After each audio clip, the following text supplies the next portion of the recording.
Hello, everyone. So today I will be teaching about autism spectrum disorder and how we can best help those with this disorder in our classroom. So to start off, just a quick definition. Autism spectrum disorder is a developmental disorder, and this can impact the way that individuals communicate and interpret their environment, and this can lead to challenges with social interaction and processing information. It's important to note that the abilities of people with ACD can vary significantly. Some, as mentioned here, have advanced conversational skills, whereas others may be nonverbal. And this is something that can be very individualized, and it falls in a very large spectrum. So it's important that we know and there's a strong evaluation for the IEP so that the teacher can know the best way to help those with this disorder. So some causes of this are genetic conditions, and then there's a lot of other possibilities and debates on what can cause autism, but it's not widely known. Scientists really believe there are multiple causes of this disorder. So we're going to review quickly just some signs and symptoms that you can look for if it has been diagnosed or just in general by ACD. So ACD can begin before the age of 3 and can last throughout a person's life. And this disorder can be diagnosed at any point. Usually a stronger diagnosis happens after around the age of 2 and on, but sometimes people aren't diagnosed until much later in their life, sadly. So a big part of symptoms of ACD are social communication struggles. And so some of these are ones listed on the PowerPoint include ones that are typically seen in early development. So this can be like avoiding eye contact, not responding to name that it says by 9 months, not showing facial expressions in a common way, struggling with sharing interests with others, and noticing when others are hurt or upset. These are just some of the possibilities of social communication struggles that will be noticed and could be early diagnosed. There's another list about restricted or repetitive behaviors that people may notice.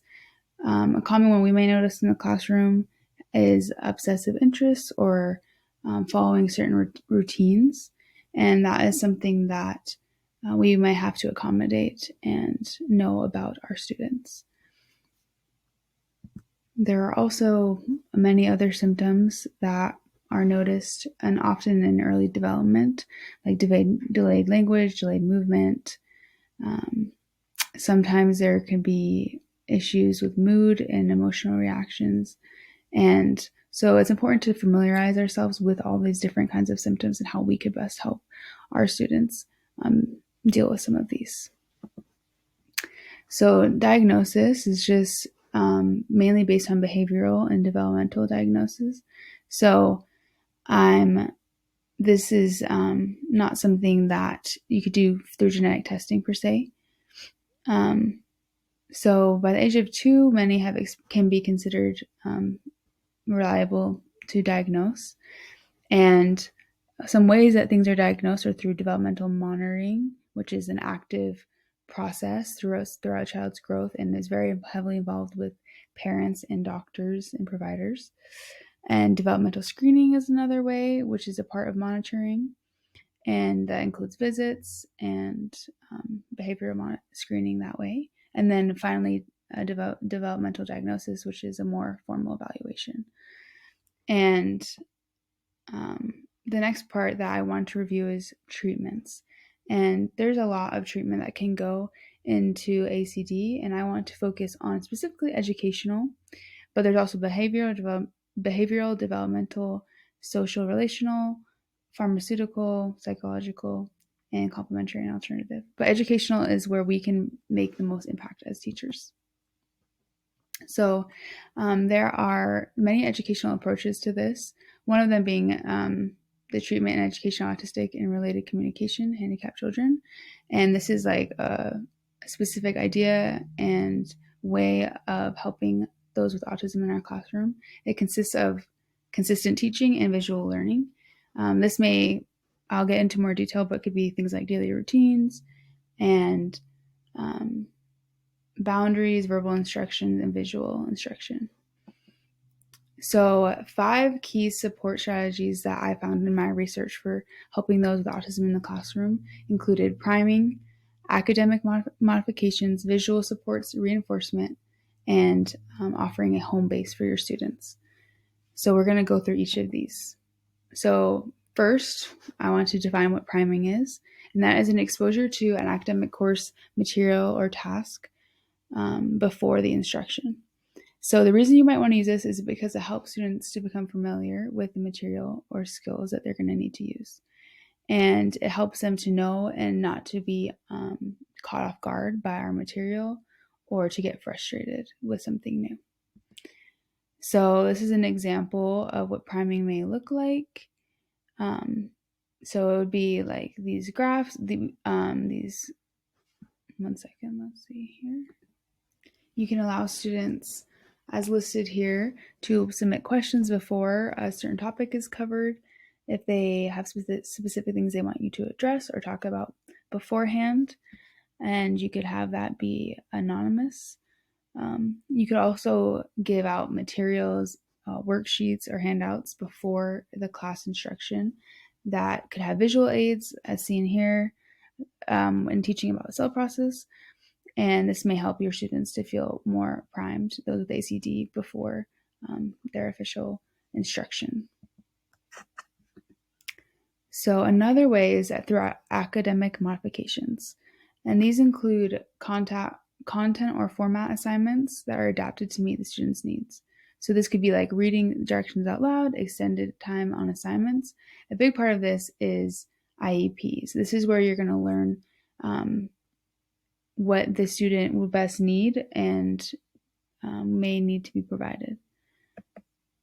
So there's also visual supports. This is a very large thing to help those with ACD learn. And these are just any visual thing that can help the student throughout the day. This could be pictures, written words, schedules, visual boundaries, timelines, scripts. This adds order and structure in a way that is beneficial to those with ACD. I want to show a quick video. This video will help to explain some of the visual supports that could be beneficial. Because students with autism tend to be more visual learners, they may benefit from having a copy of their daily schedule or one posted in the room to help guide them through the day. I prefer a printed schedule because that way I remember things more clearly, and that way I'd stay more organized. Another visual support, graphic organizers, present material in a way that makes it easier for a student to understand. CIAN. They not only highlight important concepts and facts, but display the relationship between them. Instead of this big piece of paper, it lists out all the different kinds of spaces. Another type of visual support is what's called a social script. Social scripts tell the student what to say in a particular situation. Quite often, the resource room teacher can write the scripts, and the student can have them on note cards or on a piece of paper in his or her notebook. For example, for the student who has difficulty asking a question, you may actually have a script that says, "I forgot my math book today." The video goes on to list some more visual support tools that I have listed out here. But I love how it talked about having a schedule, having social scripts, which can help the student understand what to say and how to act in particular situations that they might find commonly uncomfortable for them. Just graphic organizers, self-management tools, all these things can really help students with ACD. And then the next and the last two aspects of helping students with ACD in our classroom that I want to talk about were having a home base and giving reinforcement. Firstly, examples of reinforcement could include giving verbal praise, computer time, homework pass. These are just actions that you're reinforcing good behavior, and sometimes those with ACD respond very well to this form of treatment.